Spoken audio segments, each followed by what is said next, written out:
This is Jared Yao checking in. How's everybody doing? I hope everybody's doing well. I'm sorry, you guys. So we came on the last few days talking about America and what America is. What kind of country is America? It is described as uh, a republic, a democratic republic, where the people are in control of the policy. But we've seen that can't be the. We've seen that that has to be far from the truth. Just with a lot of things and a lot of history that America is involved in, that it was not the voice of the people, that it was the voice of this secret ruling class that goes by many names: Freemasonry, Illuminati, Satanism is really the term that you should use. The worship of Satan, right? This is the foundational religion of America. Um, and we can see that as we've been discussing these past days. The onus is then on us since the mainstream assessment of what America is will tell you that it is all of these different things: a bastion of freedom, a, um, a place where the people control the policy, a place where if you're not voted in, then you don't have any say. If you don't like what's said, then you're out. A place where you can raise your family with the understanding that they will be treated fairly, right? Based on the law, based on the philosophy that's associated with America. And so we know that this is not the case. Now, that is debatable. Do you understand what I mean? Because it may be the case for some people. You guys, America may be the best place to live on earth if you're not black. America may be all of those things that they portray it to be, even as being a satanic society. It may be able to offer you the freedoms and opportunity that you've been looking for if you're not in America, or if you are in America and are, destitute. It may be the place that lifts you up out of your destitute state if you're not black. Do you understand what I'm saying? If you're black, though, the rules are different from you from the very beginning. Um, America was founded as a slave nation, but as a schizophrenic slave nation. You see what I'm saying? As a bipolar slave nation. Because while slaves and while brutalizing slaves, America claimed that it was the land of the free and the home of the brave. Do you see what I mean?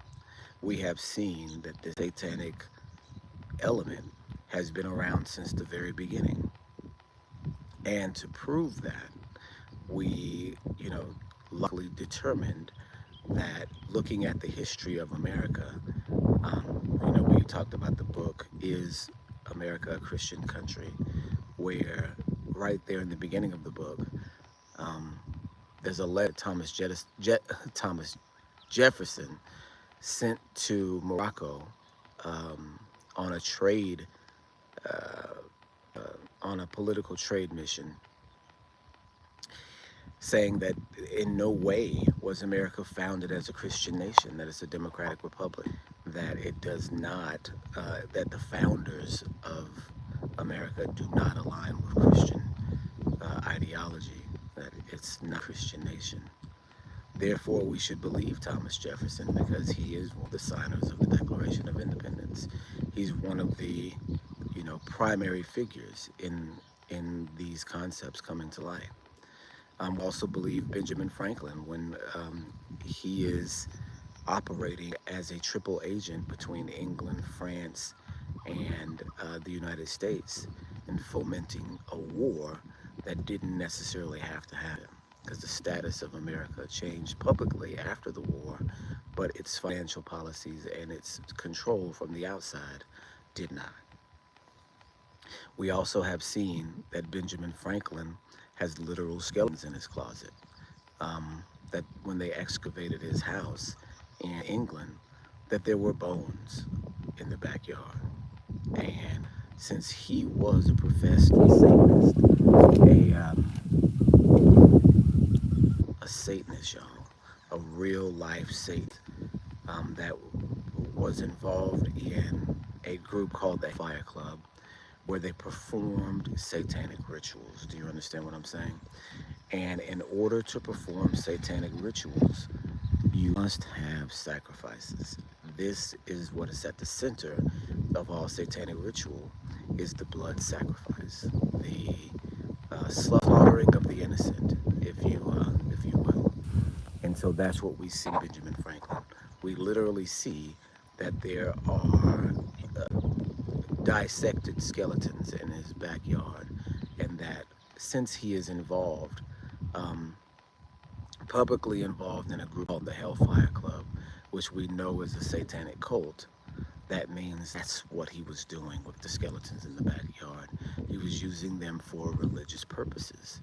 You guys have to understand that Satanism is a religion, and the way that we believe in the Father, Yah Elohim, creator of heaven and earth, they believe in Shaitan in that way, right? They know who Elohim is, they just don't like him, right?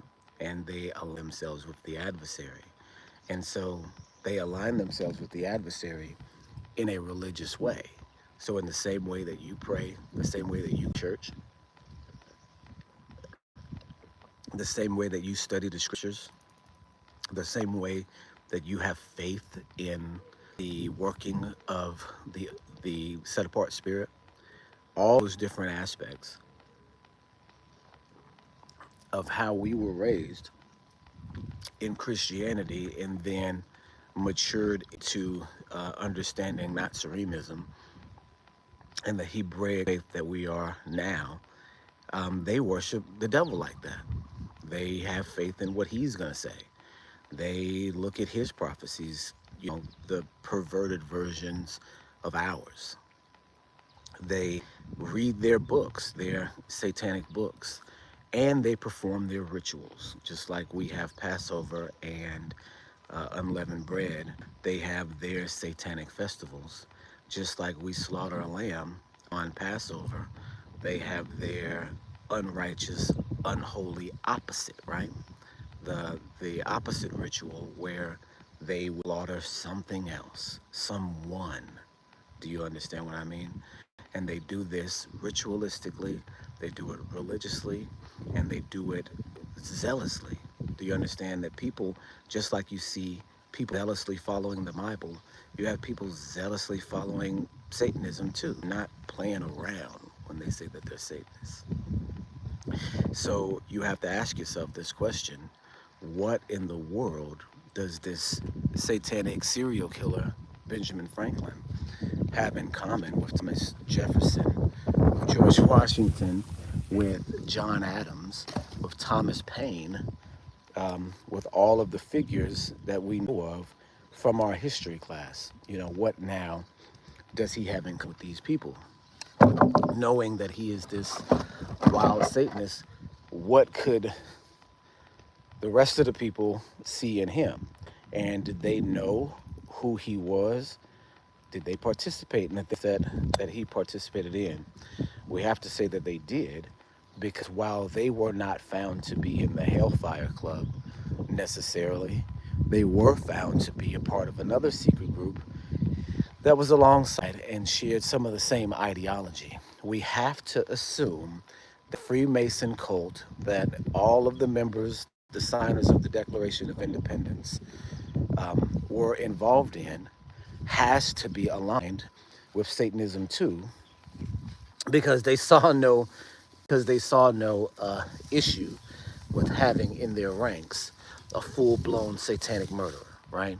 And it's not like they didn't know who he was then, because we know who he is now, and we're 200 years removed from, or 250 years removed, from that time period. So these aristocrat politicians, business owners, slave owners, have access to the information of their era better than we do. So they would know better than we do who Benjamin Franklin is. And for him to be involved, him to be a part of an integral part of the founding and ideological framework for what America is today, then they have to be also aligned with his religious understanding. He was a religious zealot, a Satanic religious zealot. So everything that he would be doing would be towards that same goal, in order to establish the society in a satanic order that America is. America is now. Do you see what I'm saying? And so we then discussed, and then we're just breaking down logically and then applying this information. I'm building a fire back here. Applying this information to what we know about society already. That's what we discussed, I guess, a few videos ago, that when we receive new information, we have to apply it. We can't just take information and say, okay, Benjamin Franklin was involved in this satanic cult and he had bodies in the backyard, but I'm going to pretend as if that information doesn't affect that he is this famous inventor who helped to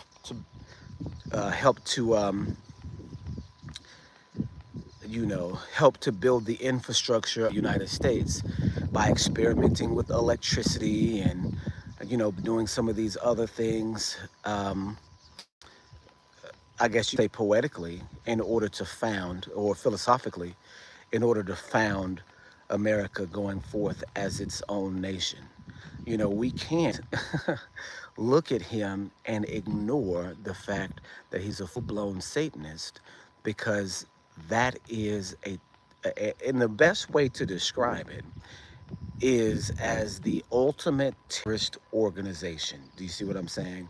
They lie, they steal, they eat, they kill, they do all the things that you would expect them to do as followers of Satan. They do the will of their father. So that means that you have to figure out what will is, so that you can make sure that you know what you're looking at. Do you understand what I'm saying? You can't go vote for Kamala or Trump if you don't know what America is, if you don't know why it was founded, if you don't know the ideology behind America. Do you understand what I mean? And so this is where we integrate this knowledge about Benjamin Franklin and about the group that he was, integrally a part of, into our understanding of what America is. If the Freemasons are aligned with this satanic cult, they must have satanic belief structure, right? They're aligned with this satanic cult. Members seem to be able to go from one to the other. All of these secret societies, not just Freemasonry, also Rosicrucianism, and several other different styles of Knights of Malta, all these different organizations, Illuminati. They're real organizations that are secretly devoted to the devil. So using logic, using reason, in order to figure these things out, what is the purpose of a satanic society, right? What would be the purpose of a satanic world? Or I say satanic world, satanic society. What would be your number one goal if that's what you were trying to accomplish? If that's what you wanted to do with your life? Whoa, my son dug a hole right there and I keep falling into it. What would the goal of a satanic society be? It would clearly be to attack Elohim. It would be attacking Elohim on many, many different fronts, right? You attack Elohim ideologically. And this is why we see Thomas Jefferson claiming that America is in no way founded as a Christian nation, because they don't want people to assume that it's not what it actually is, that it's not a satanic society, that somehow it's a Christian one, right? Because the people in it are Christian and are, at this point, you know, very blissfully unaware of what their leaders are doing, blissfully unaware, which means they do know what they're doing, but are just ignoring it, like a lot of people would like to do. And that means they are also part and partial in it. No matter if they say they're doing one thing, if the mention of Jesus, quote unquote, is not in the Constitution for the country at all, anywhere, then it must be not based on Christianity.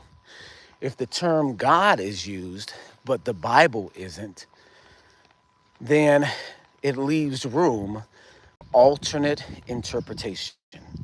Which God are you talking about? Do you see what I'm saying? God is an ambiguous term. It can mean the God of this world, who is Shaitan, or the God of the universe, the creator Elohim, who is Yah. Do you see what I mean? So again, once we put all of these elements into play, we then establish that the ruling class managed to fool the underclass into believing. Shalom, shalom, Mishpachah. I see there's 3 people on here. I appreciate you guys for tuning in. We see that the ruling class has the ability to, in secret groups, kind of spread their goal out so that it doesn't look like a single goal, but it looks like a whole bunch of different groups doing, similar things, but all working towards the same goal. And that's what we get with the founding fathers. And using logic, what is the goal? If it's to tear down biblical understanding, if it's to tear down Elohim, that's one thing. You can do that ideologically without causing any physical pain. Does that make sense? It's not what we see. What we literally see coming out of the 1700s and the 18th century is that the slave system intensified dramatically. It magnified after the foundation of America. So we have to understand that if this is the driving economy behind the entire country at that point, it has to be the point of the country. Do you see what I'm saying? You don't go to a place where there is gold and establish a society. Shalom, shalom. You don't go into a place where there is gold and establish a society and then pretend that it's not run by the gold. Do you see what I'm saying? That the gold isn't the reason why you're in the place where you are. If you have the most, profitable commodity in history right here at your disposal, then you cannot pretend as if that is not the defining force of your country and the goal, point of your country being in existence. Does that make sense? That means that slavery was the goal of America.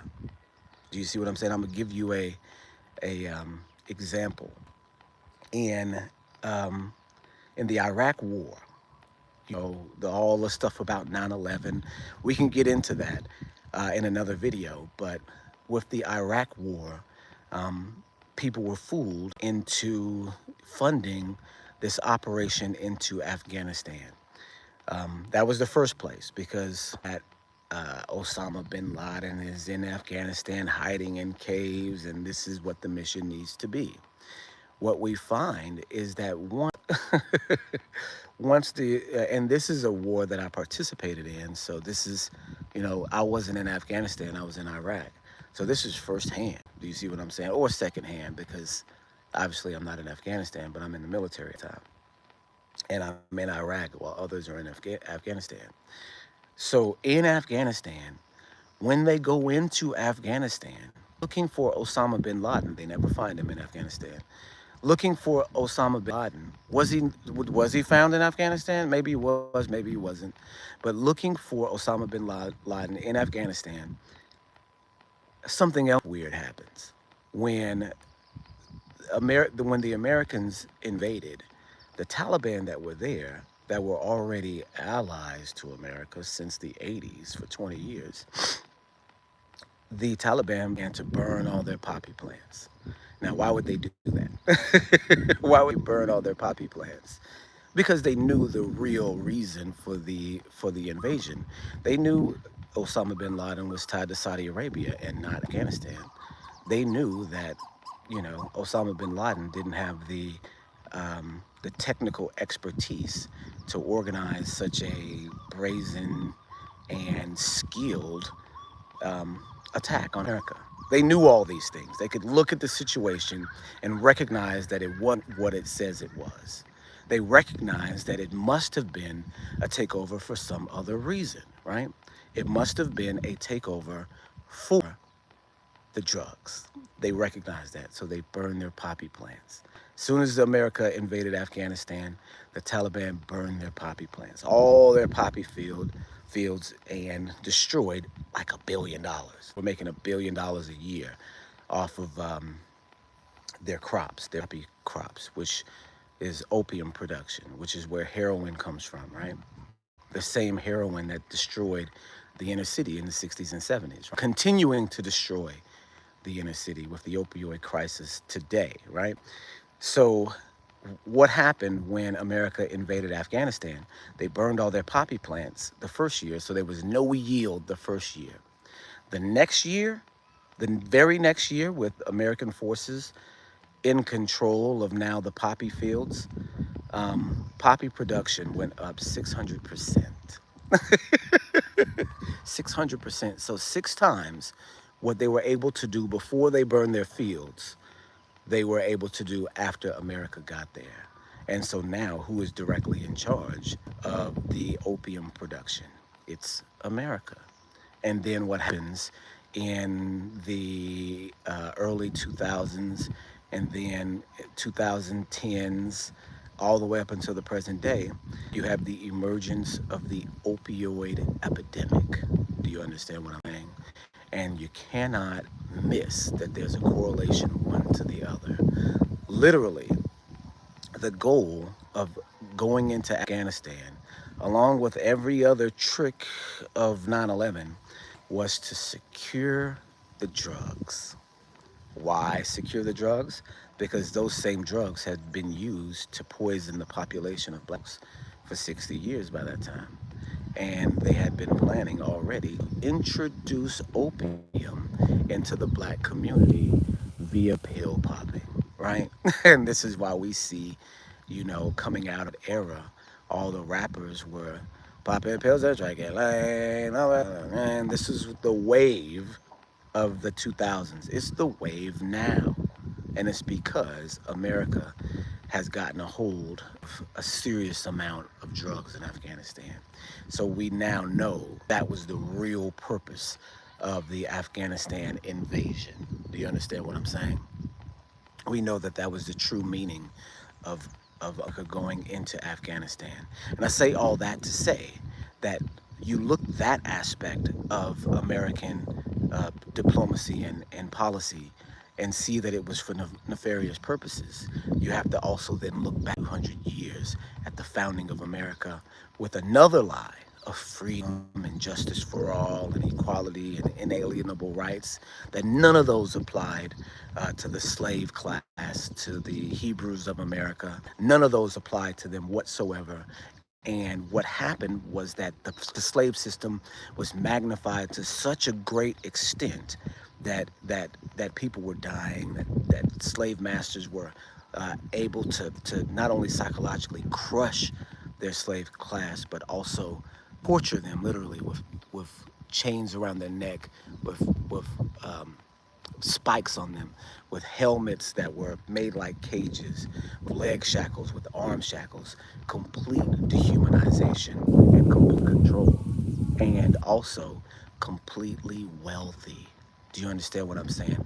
Completely wealthy. This was the point of America being created. Do you see what I'm saying? To drive this slave class to making money and to producing the new ruler of the world, the new ideological function of the world, outside of religion, outside of a king, outside of a monarchy, which had the possibility to be divinely placed. Do you see what I'm saying? Outside the concept of spirituality altogether, even though in their inner workings it was all spiritual because it was Satan, right? And so we see that happen in 1776, that the Declaration of Independence is literally the establishment of the new Babylon, the new Egypt, um, the brand new slave system for Hebrews that has come into existence in a form from very, very, very old ideas, right? This is how you profit off of prophecy, right? If you recognize that there is a group of people that by prophecy will be vulnerable if they do not keep the laws of Elohim, then how do you make money off of that? How do you hide that that's what you're supposed, that that's what your intentions are? How do you hide that this is the plan? Well, it would look like what you see. Do you see what I'm saying? We talk about superheroes, right? We talk about the concept of superheroes, like Superman. His kryptonite, his vulnerability was kryptonite. Um, Achilles in Greek mythology, his vulnerability was his heel, right? And so the Hebrews, the people who are supposed to be the stewards of the mysteries, the guardians of the information of Elohim, the oracles of Elohim, our kryptonite is disobedience. You understand? And any time in history when we've become disobedient to our Elohim, we've become vulnerable and enslaved. If you know that, how do you manage a nation dedicated to that cause? It may be what you see. Do you see what I'm saying? It is what you see. No maybe about it. And so, in order to prove that, um, I think what we discussed was that any satanic society would be, the number one goal would be to imprison the Hebrews, the chosen people of Elohim. And that's what we see in America. And we've seen it through a successive generations. So after slavery, we talked about this in previous videos, but I'll get to the I'll get to the where we're going now. After the Emancipation Proclamation in 1865, we talked about this yesterday. We had already been brainwashed into not knowing who we were. The lie about us being Africans was already firmly entrenched. How? Because we were educated in American systems. We were educated in the same American systems that we have now, that we were Africans and that we were under the curse of Ham and that we deserved to be slaves. Right? This is the educational system for the Hebrews of America in slavery and for the white people of America who were leading the slaves. The ideological or the biblical reason for the season. The ideological reasons were being drawn philosophically with eugenics and this scientific movement of survival of the fittest, evolution, and we can talk about that at another time. But both of those philosophical concepts, biblical concepts, being developed at that time in order to justify the slavery in America outside of what it actually is, just a Hebrew captivity, right? And so 1865, we are completely re-educated in believing ourselves to be a whole different group of people, re-educated in hell, basically. And at that time, Abraham Lincoln and other thinkers of the time saw that it would be an economic dagger into the heart of Southern America if he were to free the slaves outright and cut off that Hebrew dollar from being able to be made by the southern states and the northern states, therefore now being reliant upon the northern states for economic prowess, and therefore cutting off the legs from the southern states, reunifying America to do what it was created to do, right? You would say, okay, then why not then just align to the southern states and just continue the slavery? They couldn't do that because, again, like we talked about in yesterday's videos, the ruling class is the ruling class, and they know what the real reason is. But the wardens, the policing structure, which are the white people in large, the normal white people who are experiencing levels of slavery that we are, but just not to the extent, now are beginning to believe the thing that they're doing to the black people in this era evil. People start recognizing that their nation was evil and contradictory, because how can it be a nation of the free if you became rich off of slavery? It can't be, right? And so this political movement was strong. Give me 10 minutes. Give me 10 minutes, son. 10 minutes. 15 minutes. You're cleaning up? 15 minutes, and I'll be ready. And so I got to move fast, you guys. That this political force was strong in America.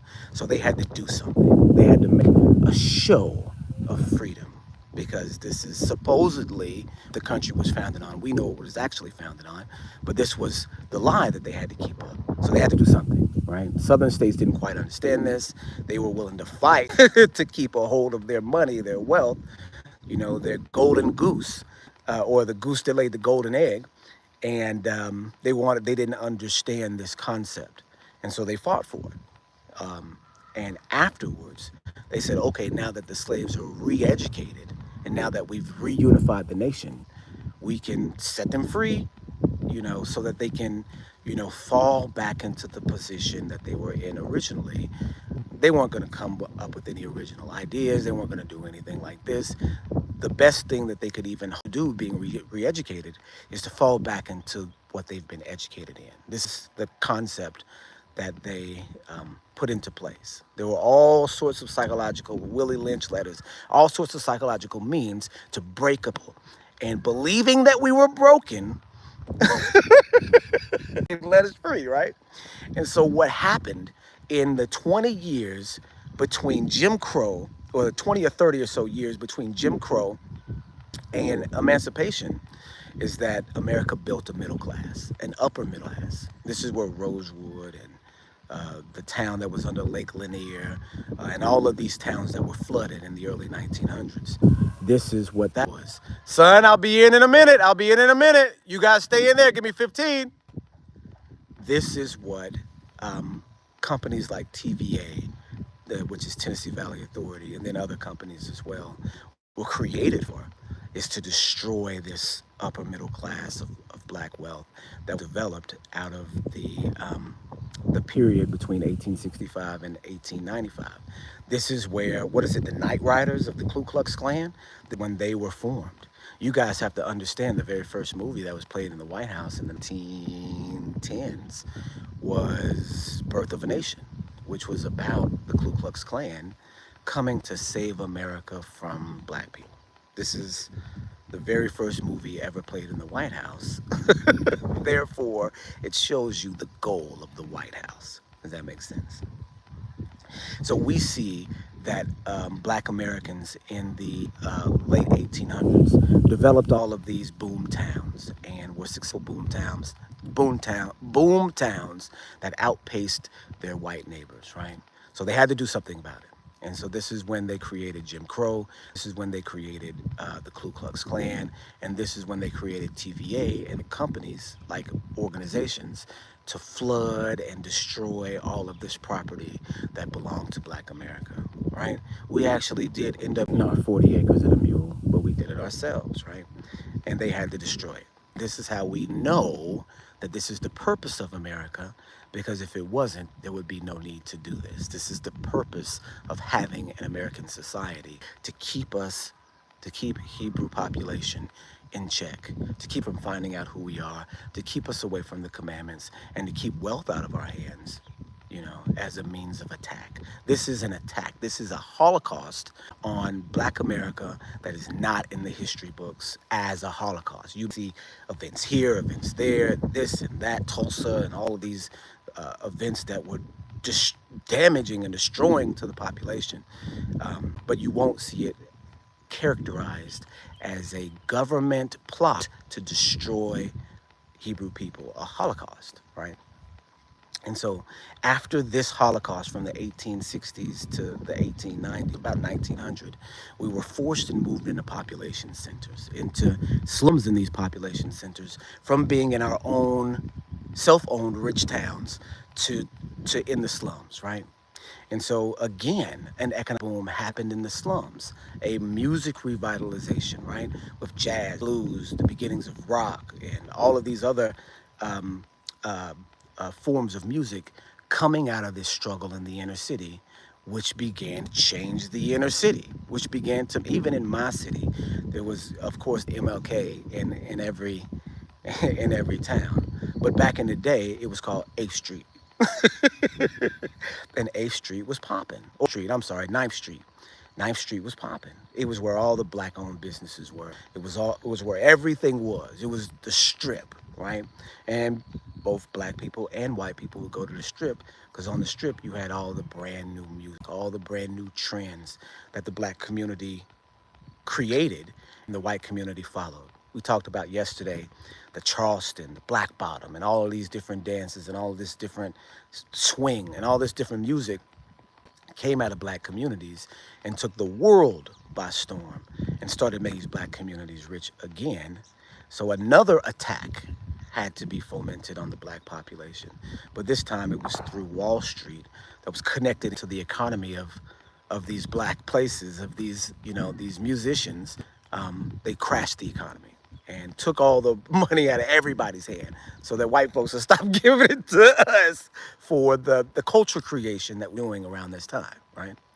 And so again, the reason this is, it's not to brag, or pat Black folks on the back.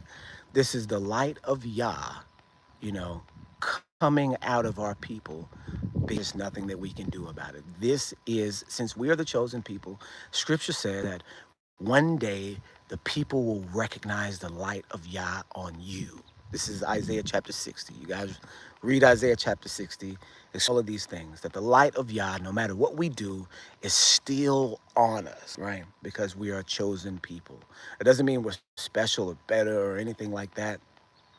We just so happen to be chosen. And since we were chosen, the elements will display in us whether we're good or evil. We can see that in rap music today.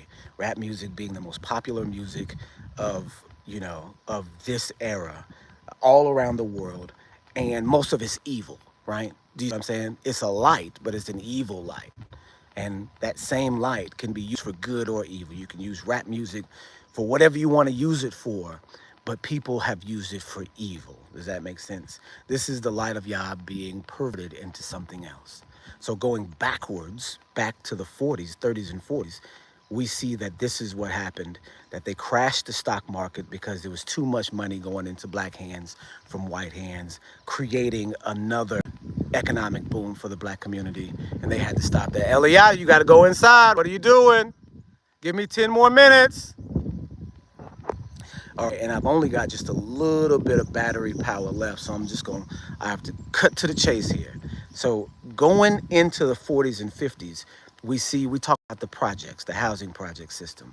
We talked about how in 1928, one of the first projects that was built was Queensbridge Projects. If you guys are familiar with New York, if you're familiar with New York music, there's a lot of rappers that come out of Queensbridge. One of my favorite rappers, maybe my favorite rapper, is Nas, right? And I understand who Nas is, and I know that he makes satanic music, and I don't listen to his music anymore, but I have to give credit for Nas being, an incredible poet, an incredible writer, and an incredible song maker that changed rap music in his era. He comes from one of the oldest projects in America and the biggest project in the world, Queensbridge Public Housing in Queens, New York, made in 1928, the same year of the stock crash. This is how we know that this is a plan that was put into effect at that time. Do you see what I'm saying? We talked about how the public housing system was a two-part trick, right? That white people, after being decimated by the Great Depression and the stock market crash of 1928, were able to go into the projects and regain their generational wealth that they had lost in the crash. Because in the 40s, there was another boom, a housing boom that was spurred by the New Deal and by these other different things to create the suburbs. There was no suburbs in the country at the time. One example of a suburb that was created was Levittown outside of New York, which was 17,000 houses that were built at one time with not a single buyer to go into them. If that's the case, then you've already planned for the buyers to come out, right? You know where the buyers are, you just don't have them yet. Nobody built a house without anybody to buy it. That's insane. They built those houses because they knew they had this white population coming out of the projects that would have money in their pockets from being able to save money in these projects to buy these houses. They planned that specifically. Also, what they planned is in the contracts of the builders of the houses that they could not sell these houses to anybody black. Also, in the contract, they could not sell to anybody that would in the future sell to somebody black. So if you bought a house that was subsidized under this government program to the suburbs, you could not sell your house to a black person. That ensured that two generations of people would be left out the suburbs. And then once that happened and white people started moving out of the projects, black people moved in, seeing all of this success coming out of the projects and moving into the suburbs and developing their generational wealth back. Black were trying to do that too, following them, coming out of the Great Depression, get into the projects, and the trap is set because now you're in the concentration camps and they're able to pull businesses out and they're able to pull funding out and then shoot it to the suburbs and leave you in the projects. They're able to pull the jobs out and put the heroin in. Do you see what I'm saying? They pulled the jobs out and put the heroin, drugs, and destabilization in.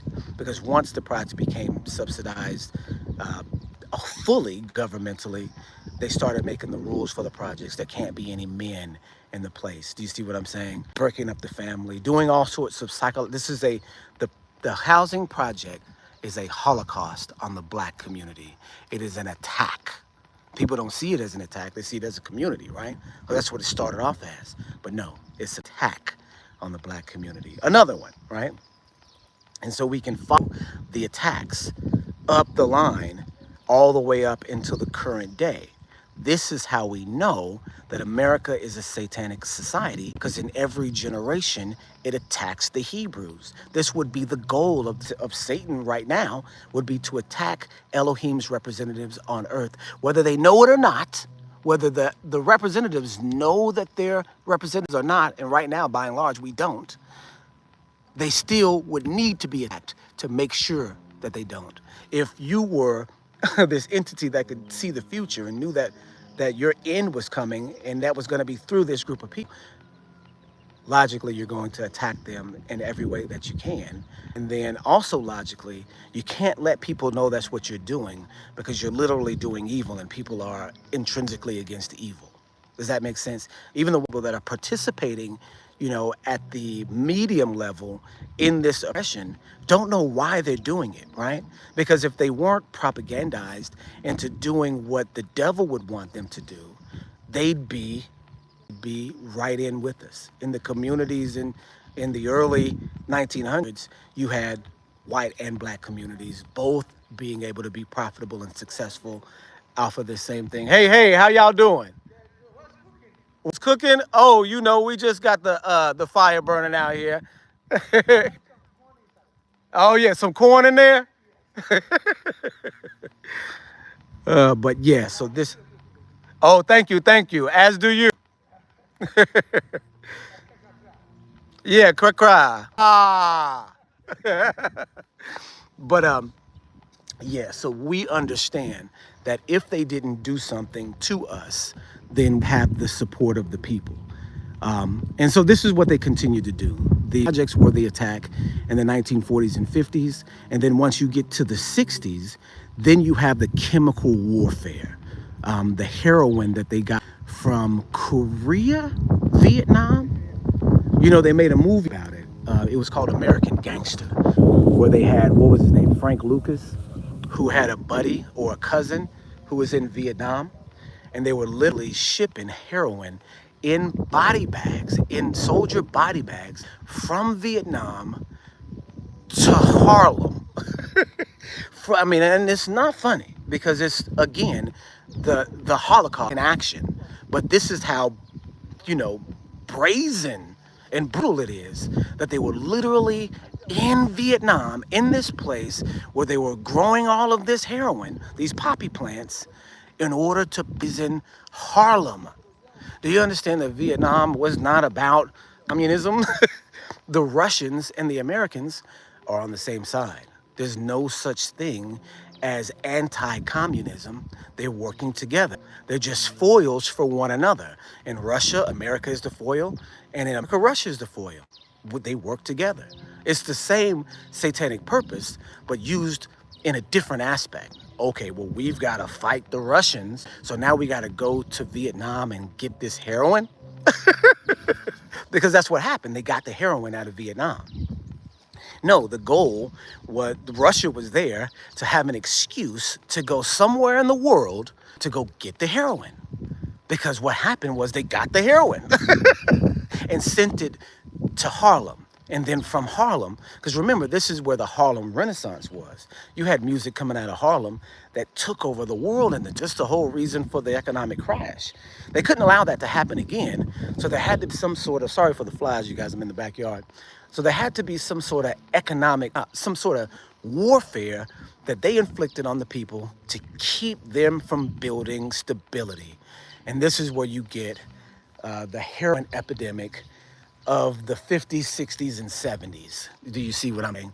And then from that attack, the success of that attack, with it being directly in the projects, being able to be moderate attained to the projects, and then seeing the instability, the destabilization come out of those. This is destabilizing a community. The destabilization to come out of that, they did it again in the 80s. So in the 60s, 70s, it was with heroin, and in the 80s, with a stronger drug, crack.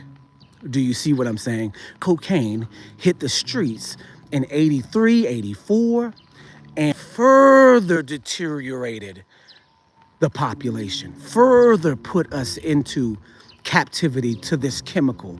And not, if we weren't involved directly, somebody you know was directly involved. In my family, in my mother's generation, she had a brother and a sister, right? Both strung out on crack. Both. She was the only one that wasn't in her, immediate family. Both end up living in the projects. And the two lines of families that emerged from my mother's brother and sister continued to live in the projects from that moment on. Today, live in the projects. Do you see what I'm saying? From this introduction of this chemical warfare into the community, it destroyed the community all the way up into today, all the way up into right now. Man, this is so good. Hallelujah. Hallelujah, Abiyah. I really appreciate that. Called by grace. We surveyed 100 people. I'm learning so much from you, brother. Thank you. I have to rewatch from part 1 and get caught up. Hallelujah. Yeah, we're just basically breaking down the timeline of Holocausts that have happened to the Black community in America that prove that America is a satanic society which was designed to house and to manipulate, re-educate, and destroy the Hebrew people. And we see that through the cycle of Holocaust that in every generation are hoisted upon our people. And the last one, or I say the one before the last one, I've got 5 more minutes. The one before the last one was the crack epidemic, which is still around today, which destroyed us so deeply and thoroughly, that we haven't pulled our way out of it. We actually think that we are that we're ghetto people. We don't understand that we are rich people. We believe today ourselves to be ghetto people, project people with gangs and project mentality, that this is our culture. It's not. We come from a rich culture of entrepreneurs and self-built, self-made men, and own towns, ownership, banks, and all of this. This is the history coming out of slavery that we don't know, because the purpose keep us in the dark about what we could be. Do you see what I'm saying? And so the question then becomes, what are they doing now? If they had specifically targeted our people in America for the last 400 years, they're not going to stop now. They're not going to cease that activity. What are they doing now? Well, you can see something that's very, very, very dangerous that has affected our people from the child level on up, viciously. And it's called drill rap music. It's called gangster rap. The most powerful force in destroying a population is what it listens to. Do you see what I'm saying? If you listen to murder music on repeat all day long and all night long, it affects you spiritually. If you listen to prostitute music, because this is where the female rappers are taking it, literal prostitute music, then it affects you spiritually. It keeps you in that lower state, that lower disobedient state, to where that any type of influence that they want over you, or any type of cursing that they want to put over you, will automatically work, because you are in a disobedient state, because you hate yourself, because you will kill your brother before you love him. Do you see what? You'll kill him before you love him. This is how they programmed us to be our own executioners, to put ourselves into the Holocaust. Do you see that in the 80s, they put crack into black people's hands and use that entrepreneurial spirit that we have in order to create drug kingpins in the community. Then all they had to do was come in, raid them, send them to prison for 50 years, and then pick up another one. So now we had become our own, what do you call a person that injects the lethal injection? Executioner, I guess. We had become our own executioners. We had become our own doctors, and we were prescribing ourselves death, right? And now we've even taken out the middleman, and now we're just killing each other. Now there's no even crack money, women behind it at all. It's just gangsterism. It's just gangs. And people believe that that's black culture. Now, since it's so prevalent, people believe that it's black culture. What's going on now is beyond chemical warfare. It's literal spiritual warfare through our music. That's the last stage. I don't know if it's the last stage. That's the current stage that we're in. And it's a very dangerous stage, because we've been poisoned and isolated and imprisoned for the last 70 years. Now we're at this vulnerable state where we can be compelled to kill one another. This is where we are today. And the sad part about it is, it's so violent and so wild that we can't even depend on one another as a community anymore. So the question that I have to ask you guys, and this is the last video of this series. Oh, is social media a tool that they are using as well? So yes, absolutely, because, and I wanted to get into this a little bit more, but my battery's getting ready to run out. So if I cut off, it just means that my battery ran out here. What they're doing is literally the same thing as what happened in the 60s and 70s. You have Jewish interest, and I can't remember any of the record companies in the 60s that were the Jewish-owned record companies, but like Sam Cooke was under a Jewish manager and under a Jewish label, and he ends up dead, right? Because he's crossing these Jewish partners, right? So what they've done is today planted the same Jewish managers in places where they can cause the most conflict. And I don't know if you guys are involved deeply in modern black culture or not, but you have two leaders online of black communities that are really feeding and manipulating black thought on a massive level. It's DJ Vlad and Adam 22. Have you heard of those two men? DJ Vlad and Adam 22, both Ashkenazi Jews, both leaders of black culture right now, both setting the pace for who's popular, who's unpopular, who's a member of the gang. Literally, Adam 22 is starting gang wars in LA and Chicago by his coverage of these artists, instigating criminality in people that would have a platform to be instigating nationwide criminality. This is what Adam 22 does for a living. Do you see what I'm saying? This is what DJ Vlad does for a living. These are two Ashkenazi Jewish men, literally white men, in the center of black culture right now. In the center, and developing and proliferating these toxic and murderous ideas. This is where you get people like King Von to become serial killers. Whether he was actually a serial killer or not, if you portray him as one through social media, then you influence a whole youth, a whole other generation of people to become like he was, a serial killer. And that's literally what you see happening online right now. You have websites that are taking score between how many people have killed other black people in these gangs. You literally have scoreboards in Philadelphia. You literally have scoreboards in Chicago. You literally have scoreboard in LA.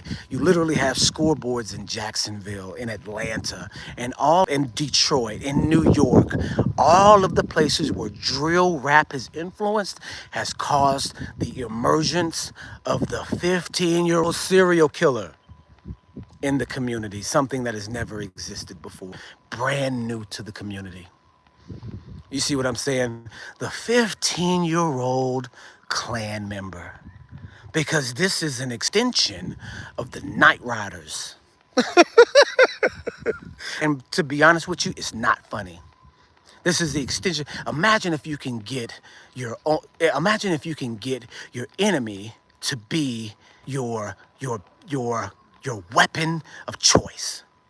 And that's what we have now, that, you know, the Ashkenazi Jews weren't misinformed when they went into the black community to pull the soul out and then put it on stage. When they got Aretha, when they got Al, when they got, Bobby Womack, when they got all these different artists out of the 60s and signed them to labels and then posted them up in front of everybody and then broke them down or got them killed or put them on a plane that crashed. They're not ignorant in doing this. They know that they can utilize this soul from a people who are vulnerable, and they did. That's absolutely what they did. And they've been doing it the whole time, which means they know something about us that we might not know about ourselves, right? And so now they've managed to wrestle that spirit of, manipulating a people and push it in a certain direction. People don't know that Eazy-E, one of the founders of gangster rap music, which is called drill rap today, was a Republican contributor, one of the largest Republican contributors, and was actually invited to the White House by none other than George Bush. NWA was an industry plant group. Do you see what I'm saying? NWA was a planted group. Eazy-E was a political contributor. That's a contributor. That doesn't mean that he wasn't from the streets. That doesn't mean that he wasn't a drug dealer. That didn't mean that he didn't mean what he was saying. But what he was saying was purposefully used to pollute a culture. And that sentiment was in 89, 90. So 35 years ago, has become the voice of the entire black community. Okay, you guys, I do have to go ahead and take this one because I gotta go. Usually I get a little bit of participation here, and I've had a lot of participation in this particular video. I really appreciate you guys for coming in.